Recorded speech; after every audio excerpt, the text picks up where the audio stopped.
these are different than what we've seen before in that we have 4 terms. If you have 4 terms written out this way, they're yelling at you. The question is screaming at you to do grouping. Okay? So what grouping is you basically bracket the first two and then ask yourself, is there a common factor in those 2 terms?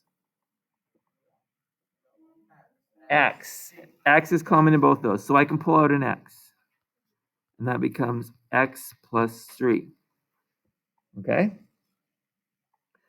And then you look at the second 2 terms and essentially you bracket those and ask yourself again, what can you pull out? What's a common factor of 6x plus 18? 6. Remember, it's always the greatest common factor you want to pull out.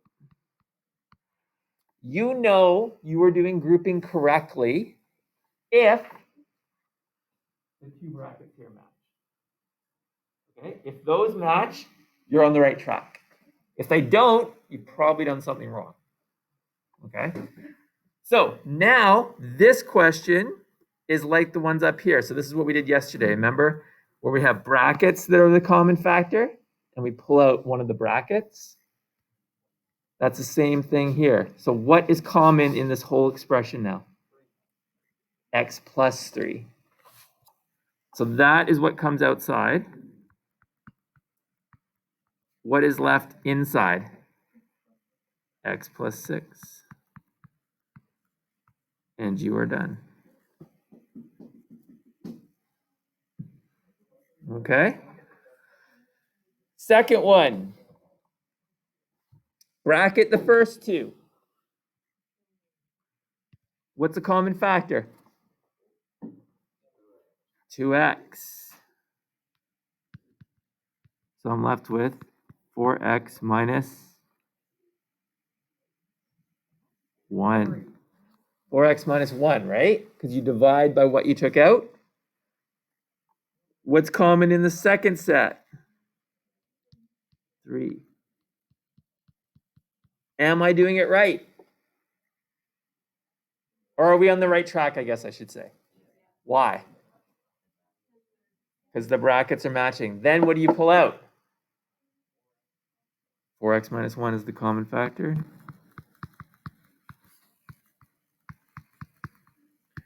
And you are done. All right. Let's go to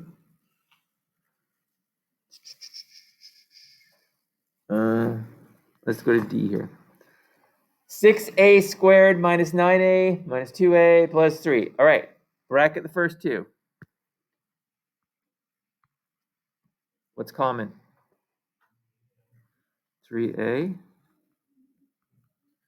And I get 2a minus 3. Okay, second 2. What is common? Okay, so if I take out a 1, don't write this down.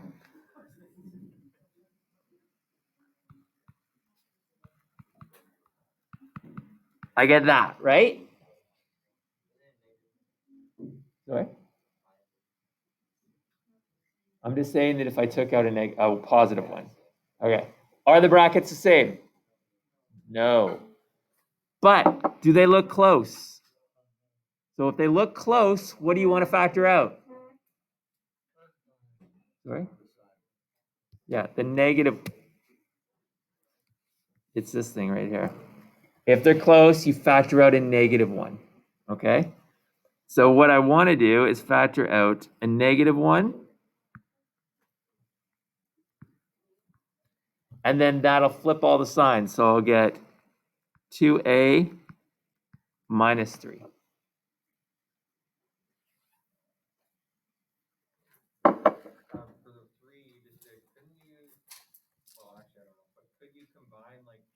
You can. The 2 similar, like the 9a and the 2a. You can, but this is leading to the next type of factoring where you have to do this. So it's building to that. But yeah, you're right. You could just combine the 2 middle terms. Okay, so what's common now? 2a minus 3. 3a minus 1. All right, so if they're very close, but obviously the signs are different, pull out a negative. It might not be a -1, it might be a -2 or a -5, but think negative, okay? All right, last one, F. Look at F. If I bracket the first two, what happens? Is there anything common? No, so we have to rewrite it, okay? So what you have to do is look at it and go, okay, what do I want to pair the 5x squared with? The 15xy squared, right? Because there would be a common one there. So I'm going to rewrite this as 5x squared minus 15xy squared minus 6x and put the 18y squared on the very end.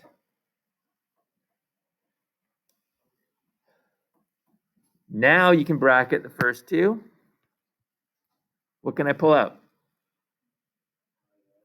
5x, x minus 3y squared. What am I going to pull out of the second one? Okay, if I just pull a positive 6, what's going to happen?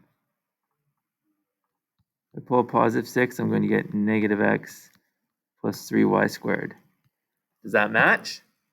So what do I need to pull out? Negative 6. Or you can just do the negative right now, okay? And switch the signs.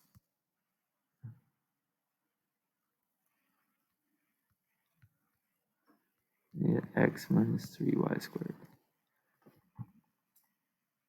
And then they match.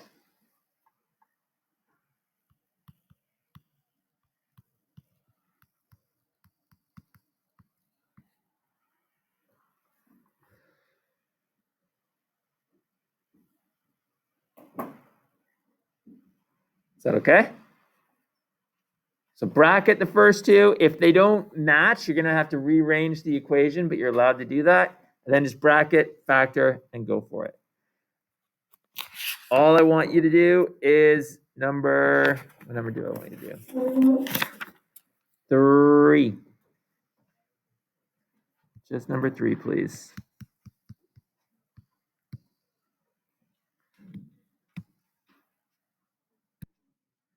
If I say 3 divided by a half, how do you divide fractions? Sorry? Put a 1 over under the 3?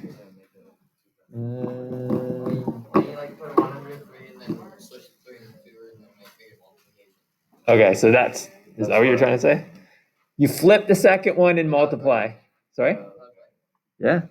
You flip the second one and multiply. So you go 3 times 2 over 1, and you can have a 1 over the 3 if you want. But when you're dividing fractions, you flip the second or the bottom one and multiply. And then it's just, that would be 6. Okay, or 6 over 1 if you want. All right? So, we scroll down. We're only doing these 2 examples down here. So I have 2a plus 1/4 a cubed, okay? We don't want any fractions inside the brackets. So we only have one fraction. So what, you're taking out the fraction. So what is coming outside the bracket? 1/4 is coming outside the bracket. Okay. Sorry? Yeah, I'm going to do that after. But if you can do it right at the beginning if you see it. Okay. 1/4 comes out. The fraction comes out. Now divide everything inside by the fraction. So if you want, you can do it in your head, but if you don't like that, just go 2 divided by 1/4. How do you divide fractions? You flip the second one or the bottom one in this case and multiply. So this is the same as 2 times 4 over 1. What's 2 times 4 over 1? 8, or 8 over 1. So I get 8a plus, what's 1/4 divided by 1/4? What's anything divided by itself? 1. So the quarter's gone. A cubed. Okay? Now, is there anything else I can take out? An A is common in both. So then I can pull out an A, and I'm left with 8 plus A squared. All right? The only trick is the dividing. So when you factor out a fraction, then because you're dividing by it, the numbers actually get bigger. Okay? How would you check your answer? The answer key, true. Or multiply this back in and see if you get that. Okay? All right. What if you have two fractions? Pull out the larger denominator. Okay? What's the larger denominator here? The 6. So the 1 over 6 comes out. And we can pull an x out. We might as well do it. Both of them. So x's are in all of them. Okay. What does the first term become? What is x cubed? So how many x's are left if I take one x out from the x cubed? There's 2 of them. What number is sitting there with them?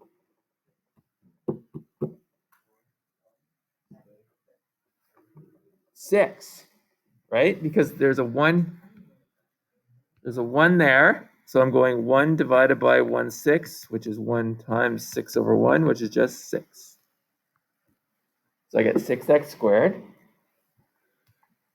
plus 1/3 divided by 1/6. Flip the second fraction. What do I get? 2, right? Because you get 6 over 3. So I get 2x, because one of the x's came out. And what about the last term? It's 1, because you're dividing it by itself, right? So minus 1. And that, is there anything else I can take out? No, we are done. So when you're dividing fractions, if you have one fraction, you just pull out whatever that fraction is, divide by it, so your numbers are going to get bigger. If you have 2 fractions, take out the larger denominator, okay? After you've done that, make sure to check your answer to see if there's anything else you can take out, okay? Okay, perfect. The only question I want you to do is 7A to D. 7A to D, pleeples. Pleeples? I'm not sure what that is.